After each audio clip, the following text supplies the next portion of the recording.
இடம்பொருள் நேயர்களுக்கு வணக்கம். ஸோ இன்னைக்கு வந்து பார்த்தீங்க அப்படின்னா இப்போ Pandian shows and Bhagyalakshmi mega சங்கமத்தில் இப்போ பிரச்சனைக்கு மேலே பிரச்சனை இப்போ அதிகரிச்சுட்டே போகுது. வீட்டில் எல்லாரும் அப்படியே குமுறி குமுறி அழுதுட்டு இருக்காங்க. அதுவும் வடிவு அவங்க வந்து ரொம்ப நல்லா பெர்ஃபார்ம் பண்ணாங்க. அப்படியே வந்து உடஞ்சி போய் இப்படி பண்ணிட்டாலே என் புருஷன் அப்படி வந்து அப்படி தலை நிமிர்ந்து நிற்பாரு, அவரை தலைகுனியை வச்சு எல்லாத்தையும் மன்னிப்பு கேட்க வச்சுட்டு போயிட்டாலே அப்படின்னு சொல்லிட்டு வந்து இதில் சாபம் வேற விழுந்துருச்சு வீட்டுக்குன்னு சொல்லிட்டு ரொம்ப உடையிறாங்க.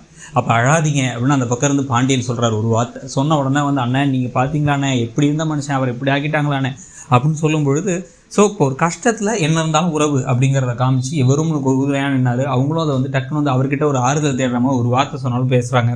இந்த பக்கம் வந்து பார்த்தா சக்திவேல் அப்படியே வந்து கண் கலங்கி அவர் வேறு நிற்கிறாரு, வாங்க நீ போகலான்னு வீட்டுக்குள்ளே போகிறாங்க. எல்லாரும் அழுதுட்டு இருக்காங்க. இப்போ இந்த சமயத்தில் வந்து அங்கே சமையல் வந்து எல்லாத்தையும் செஞ்சுக்கிட்டு இருக்க, சமையல் செஞ்சுட்டு இருக்கும்போதே வந்து சப்பாத்தி உருட்டிகிட்டு இருக்காங்க. இப்போ இன்னும் 200 பேருக்கு எக்ஸ்ட்ராவாக. அதுக்கு கோமதியும் மீனாவும் பேசிகிட்டு இருக்காங்க. மீனா வேற வந்து சார் சும்மா இருக்க முடியாமல் வாயை விட்டு நம்ம ஏதாவது சமைக்கலாம்னு சொல்லி பாருங்கள், இப்போ நான் சப்பாத்தி உருட்டிகிட்டு இருக்கேன் அப்படிங்கிறாங்க. இதில் என்ன இருக்குது, ஒரு உதவி தானே செஞ்சு கொடுத்துருவோம் அப்படின்னு சொல்லி பேசிகிட்டு இருக்காங்க கோமதியும். ஸோ கோமதி பேசிகிட்டு இருக்கிற இதே சமயத்தில் டக்குன்னு அப்பப்போ ஃபோனை எடுத்து பார்த்துட்டு இருக்காங்க மீனா. ஏன் ஃபோனை எடுத்து பார்க்குற அப்படின்னா, இல்லை அது வந்து அவர் இப்போ மெசேஜெல்லாம் பார்த்தாரு, ரிப்ளை பண்ண மாட்டுறாரு, காலும் எடுக்க மாட்டுறாரு அப்படின்னா. ஆமாம், பழனிவேல் கல்யாணத்துக்கு போயிருப்பான், இவன் தான் இவன் ஒருத்தன் தான் கடையில் இருப்பான், ஆனால் நிறைய வேலை இருக்கும் அப்படிங்கிறாங்க.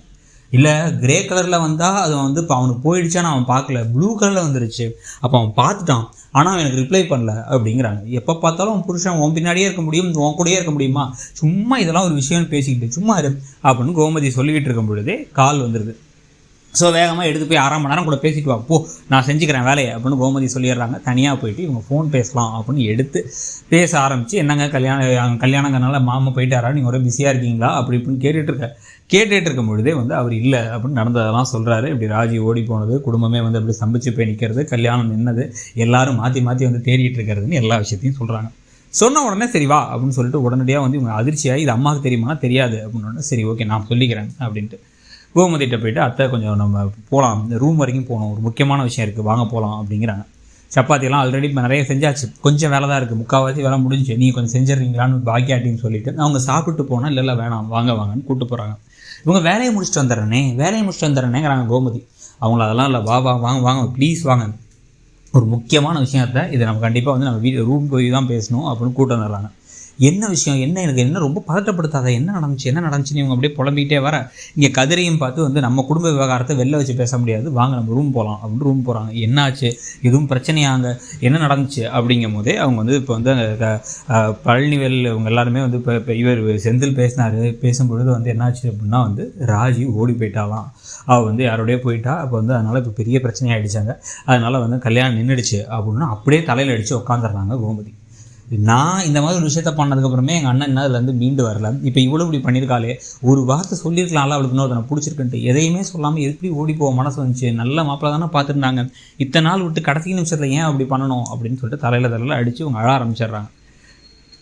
அழுதுகிட்டே இப்போ வீட்டில் சோகமாக இருக்கிற பாண்டியனுக்கு கால் பண்ணி, என்னங்க இப்படி பண்ணிட்டா, என் அண்ணன் என்கிட்ட சொல்லாட்டியும் என் அண்ணன் மேலே கோபமாக இருந்தாலும், ஆனால் வந்து அவங்க மனசில் இருக்கிற வலி இருக்குங்கிறது எனக்கு தெரியும், நான் பண்ண ஒரு வழி அது, என்னால் தான் உருவாச்சு அந்த வலின்னு தெரியும், இப்போ திருப்பி அதே வழி தான் இப்போ க்ரியேட் ஆகிட்டு இருக்கோம் அவங்களுக்கு, இதை எப்படி தாங்கிப்பாங்க அவங்க, என்ன இப்படி பண்ணிட்டா அப்படின்னு சொல்ல, நீ அழாதம்மா, நீ அழுதான் உனக்கு ஏதாவது ஆகிட போகுது, நீ இரு அப்படின்னு சொல்லிட்டு இந்த பக்கம் மீனாக்கிட்டையும் கதிர்கிட்டையும் வந்து அவங்கள பார்த்துக்க சொல்லிடுறாங்க. கதிர் இதுக்கு நடுவில் என்ன பண்ணுறாருன்னா, வேகமாக போயிட்டு இவருக்கு கால் பண்ணி, இந்த கண்ணனை பற்றி யோசிச்சிங்களா, கண்ணன் தான் பண்ணியிருக்கணும், கண்ணன் தான் கூப்பிட்டு போயிருக்கணும் அப்படின்னு வந்து பழனிவேல் கிட்ட சொல்கிறாரு. பழனிவேலுக்கு அது தெரியும் தானே, ஆனால் அவரை சொல்லவே இல்லை. கேட்டால் என்ன சொல்கிறாரு அப்படின்னா, இல்லை கண்ணனை பற்றி இப்போ சொன்னால் இவ்வளோ நாள் வந்து நான் சொல்லாமல் இருந்து இப்போ சொன்னேன் வந்து என்னை ஏன் சொல்லன்னு திட்டுவாங்க, அடிப்பாங்க என்ன அப்படிங்கிறாரு. அப்போ கண்ணன் தான் சொன்னால் தானே கண்ணனை போய் விசாரிக்க முடியும். கண்ணன் வீட்டில் போய் பார்த்தாங்களா, அவங்க அப்பா வேற எங்கேயோ ஒர்க் பண்ணுறாராம், அந்த வீட்டில் யாருமே இல்லையாம், அதனால இவர் வந்துட்டாராம், அது சொல்லவும் மாட்டுறாரு. அப்போ இது எதனால் இவ்வளோ பேர் ட்விஸ்ட் வைக்கிறாங்க அப்படின்னா, ஓடி போனது யாரோட அப்படிங்கிறது யாருக்குமே தெரியாது. பஸ் ஸ்டாப்பில் நின்று பேசிகிட்டு இருந்தாங்கன்னு தெரிஞ்ச உடனே இப்போ ஏற்கனவே வந்து ராஜவேல் குமரவேல் 2-3 தடவை பார்த்துருக்காரு. குமரவேல் 2-3 தடவை இவங்க 2 பேரும் வந்து பேசிகிட்டு இருக்காரு. யாரையும் கதிரியும் இந்த பக்கம் வந்து பார்த்திங்கன்னா ராஜியும் பேசுகிறத பார்த்துருக்காரு. ஸோ அதனால கடைசியாக வந்து ஓடி போனதே கதிர் கூட தான், கதிர் தான் வந்து கூட்டு போயிருக்கான் அப்படின்ற மாதிரி கல்யாணம் முடிச்சு வந்து நிற்கும் போது ஒரு பழி வந்து விழப்போகுது, பாண்டியனை அடித்து துரத்தி அடிக்க போகிறாரு அப்படின்னு ஒரு சம்பவம் நடக்க போகுது. ஸோ இதுக்கு நடுவில் வந்து இப்போ எல்லா விஷயத்தையும் கேட்டு, சரி விடுங்க நீங்கள் இப்போதைக்கு சொல்ல வேணாம், நான் என் ஃப்ரெண்ட்ஸ்கிட்டையும் சொல்லி அந்த கண்ணப்பை எங்கே போயிருக்கான்னு விசாரிக்க சொல்கிறேன் அப்படின்னு வந்து சொல்லிகிட்டு இருக்காங்க. ஸோ சொல்லிகிட்டு இருக்கும் பொழுதே இங்கே வந்து பார்த்தீங்கன்னா அந்த குமரவேல் வந்து நான் வந்து ஒரு ஃபோன் எடுத்து பேசிவிட்டு என் ஃப்ரெண்ட்ஸ் தான் பேசினாங்க. ராஜி வந்து திருச்செந்தூர் பக்கம் போகிற மாதிரி யாரோ பார்த்துருக்காங்க காரில், அவள் அந்த பக்கம் தான் போயிருக்கா அப்படின்ன உடனே அப்போ நம்மளை நம்ப வச்சு கழுத்து எடுத்துட்டா அப்படின்னு கோவமாயிட்டார் முத்துமாமா. இதுக்கு நடுவில் வந்து பார்த்தீங்கன்னா வந்து இப்போ ஒரு வார்த்தை சொல்லியிருக்கலாமே, இன்னொரு பையனை பிடிச்சிருக்குன்னு சொல்லியிருந்தாவாச்சும் பரவாயில்லையே அப்படின்னு சொல்லும்பொழுது, சொன்னால் கட்டி வச்சுருந்துருப்பீங்களா? இப்படி தானே கோமதி அக்கா வந்து சொன்னாங்க. கோமதி அக்கா அவங்களுக்கு இன்னொரு பையனை பிடிச்சிருக்குன்னு சொன்னபொழுது கட்டி வைக்காம விட்டனால ஓடி போனாங்க. அந்த பையன் இவளுக்கு இருந்திருக்கும்ல அப்படின்னு மாறி கரெக்டாக தான் பேசுகிறாங்க. கரெக்டாக பேசின உடனே வந்து என்ன நாங்கள் கஷ்டப்பட்டு பொத்தி வளர்த்து நல்ல மாப்பிள்ளையாக பார்ப்போமா, இவளுக்கு வந்து சொல்லுவாளா, சொன்னால் கட்டி வைக்கணுமா, நாங்கள் எப்படி பண்ணுவோம் அப்படின்ட்டு இந்த நேரத்தில் இதை பற்றி பேசாத அப்படின்னு கோவப்படுறாரு சக்திவேல். இந்த சமயத்தில் வந்து ராதிகாவும் வந்து நீங்கள் கோவப்படாதீங்கண்ணே, இவங்கள்ட்ட ஏன் கோவப்பட்டு என்னென்ன பண்ண முடியும் அப்படின்ட்டு அவங்களும் கோபியும் வேறு ஆறுதல் சொல்லிகிட்டு இருக்காங்க. இன்னமும் கோபிக்கு யார் இந்த கோமதி, என்ன விஷயம், என்ன மேட்ரு அப்படிங்கிறது அவர் ஒன்றும் புரியல. இதுக்கு நடுவில் பாக்யலட்சுமியுடைய சமையலில் ஒரு பிரச்சனை. எல்லாத்தையும் சமைச்சு முடிச்சு ஒரு வழியாக 200 பேருக்கு எக்ஸ்ட்ரா சாப்பாடெல்லாம் எடுத்து செஞ்சு ஒன்றா வந்து அந்த அந்த குட்டி யானையில் ஏற்றி அனுப்பிவிட்டதுக்கு பிறகு தான் பார்த்தா பாயாசம் தேக்ஸாவை விட்டாங்க. ஐயோ பாயாசத்தை விட்டீங்களே, இது ஒரு கவனக்குறைவாக இருக்கலாமா, நம்ம மெனுவில் இருக்க விஷயம் அப்படின்னு அந்த பாயாசத்தை போய் எடுக்கலான்னு போனால் நான் வரேன்னு பாக்கியா சொன்னால் வேணான்ட்டாங்க. எழிலையும் வேணான்னு சொல்லிட்டு நாங்களே பே பண்ணுறோம், நாங்கள் தானே மறந்துட்டோம் அப்படின்னு 3 பேர் தூக்கி பொதுகடின்னு கீழே போட்டு பாயாசம் கீழே ஊற்றிருச்சு. அடக்கடவுளே பாயாசம் கீழே ஊற்றிருச்சே, என்ன கவனக்குறைவாக இருக்கீங்க, இதை வச்சு நம்ம எவ்வளோ இது பண்ணியிருந்தோம் அப்படின்னு சொல்லிட்டு மெனுவில் வேறு இருக்கே அப்படின்ட்டா உடனே வேறு ஏதாவது சமைங்க அப்படின்னா வேறு எதுவும் சமைக்க முடியாது, நானே பார்த்துக்கிறேன் அப்படின்ற உடனே வந்து பாக்கியாவே என்ன பண்ணுறாங்க அப்படின்னா வந்து திருப்பி உடனடியாக வந்து திருப்பி பாயாசம் செஞ்சு 1/2 மணி நேரத்துக்குள்ளார அனுப்பிடலாம் அப்படின்னு நவீன ஒரு வண்டி வச்சு அனுப்புறதுக்கு ஏற்பாடு பண்ணி முடிக்கிறாங்க. இதுக்கு நடுவில் செடியன்ட்டையும் வேறு கால் பண்ணி, செடியாக தயவு செஞ்சு நேராக இங்கே வந்துட்டு வேறு எங்கேயும் போகாத அப்படிங்கிறதையும் சொல்லிடுறாங்க. செடியனுக்கு மனசெல்லாம் வந்து ஜெனி அனுப்பின வாய்ஸ் நோட் ஓடிக்கிட்டே இருக்குது, பாப்பா நல்லா இருக்க மாட்டா அப்படின்னதும். அதே மாதிரி ஜெனியோட அப்பா வந்து பார்த்தா வந்து அவனை விடமாட்டான், இதுக்கப்புறம் உன் பிள்ளைக்கிட்டக்கே அவன் வர முடியாது அப்படின்னு அவனை செஞ்சிடறான். இப்படி நம்மளை அலைய விட்டான்ல அப்படின்னு ஜெனி அம்மா அப்பா அவங்க எல்லாருமே சேர்ந்து உட்காந்து காரில் ஒன்றா அப்படியே சுற்றி தேடிட்டு இருக்காங்க. குழந்தைய வீட்டில் விட்டுட்டு, இப்போ 2 மாதம் குழந்தைய வீட்டில் விட்டுட்டு சர்ச்சுக்கு போகிறேன்னு கிளம்பி போயிட்டு சரி போங்க.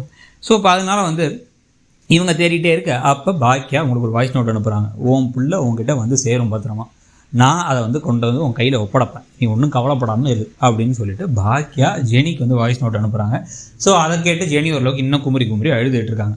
இதெல்லாம் நடந்துகிட்டு இருக்கும் பொழுதே வந்து இப்போ வந்து ஒரு பக்கம் கதிர் தேடிட்டு இருக்காரு, கதிரோட ஃப்ரெண்ட்ஸை தேட சொல்ல போகிறாரு. குமரவேலன் குரூப் வந்து கார் எடுத்து இங்கே வந்து அவளை சும்மா விடக்கூடாது, அவனையும் சும்மா விடக்கூடாது, 2 பேர்த்தையும் என் கண்ணு முன்னாடி நிப்பாட்டுறா அப்படின்னு சொல்லிட்டு அங்கே ஒரு ரவுடித்தனமாக ஒரு சம்பவம் நடந்துகிட்டு இருக்கு. இதுக்கு நடுவில் அந்த கண்ணை சாப்பாடு வாங்கிட்டு வந்துட்டு கொஞ்சிக்கிட்டு இருக்காரு. எவ்வளோ அழகாக இருப்ப, சிரிச்ச முகமாக இருக்கணும், நீ என்ன சோகமாக இருக்க, இப்போ என்னை விட உனக்கு உங்கள் வீடு தான் முக்கியமா அப்படின்னு பேசிட்டு மேலே கை வைக்க வராரு, முத்தம் கொடுக்கலாம் வராருன்னா ஒரு நாள் தான் இருக்குது கல்யாணத்துக்கு, இப்போ என்ன தப்பு அப்படின்னு வர இவங்க கையை உதறி விட்டுறாங்க. என்ன கையை உதறி விடுற அப்படின்னா நீ இவங்க ஒன்றும் அமைதியாகவே இருக்காங்க, எப்போ பார்த்தா அழுதுகிட்டே உங்கள் வீட்டை பற்றி நினச்சிட்டு இருக்க, நான் காதலிச்ச ராஜியே நீ இல்லை அப்படின்னு அவர் சொல்ல, நான் காதலிச்ச கண்ணன் தான் நீ கிடையாது அப்படின்னு சொல்லிகிட்டு இருக்கும் போதே கதவு திறந்துருக்கு. அங்கே பாக்கியா இதை நின்று பார்க்குறாங்க. உன்னை நம்பி நான் வந்ததுலேருந்து எரிஞ்சு விடற, ஏற்கனவே நான் அவ்வளோ பயத்தில் இருக்கேன் அப்படின்னு இவங்க சொல்ல, ஓ அப்போ வந்து இப்படியே கிளம்பி திருப்பி உங்கள் வீட்டுக்கு போயிடலான்னு பார்க்குறியா, அதெல்லாம் நடக்கவும் நான் விட மாட்டேன், நான் இதை சும்மா விட போகிறதே இல்லை, அப்படி நான் என்ன பண்ணுவேனே தெரியாது, நீ என்ன தான் கட்டிக்கணும் அப்படின்னு அவர் சொல்லிகிட்டு இருக்கும்போது இதை பாக்கியா கேட்குறாங்க. ஆனால் பாக்கியா உள்ளே வரலாமா வேணாமான்னு யோசிக்கிறாங்க. ஸோ இதெல்லாம் நடந்துக்கிட்டு இருக்குது. இதுக்கு பிறகு தான் வந்து பார்த்திங்கன்னா எல்லா பழியும் கடைசியில் வந்து கதிர் மேலே விழப்போகுது. கழுத்தில் தாலியை கட்ட போகிறாரு, இவங்களை ராஜியை கொன்றுவானுங்கிற பயத்தில். அதில் கடைசியாக வந்து ஓடி போனதே கதிர் கூட தான் அப்படின்ட்டு பாண்டியனுக்கும் பெரிய அப்படியே இடி மாதிரி விழப்போகுது. ஸோ இதெல்லாத்தையும் பற்றி நீங்கள் என்ன நினைக்கிறீங்க, இந்த சீரியல் இப்போ எப்படி போகுதுன்னு நினைக்கிறீங்கிறத சொல்லுங்கள். தேங்க்யூ. இடம்பொருள் நேயர்களுக்கு வணக்கம். ஸோ இன்றைக்கி வந்து பார்த்திங்க அப்படின்னா வந்து இப்போ பாண்டியன்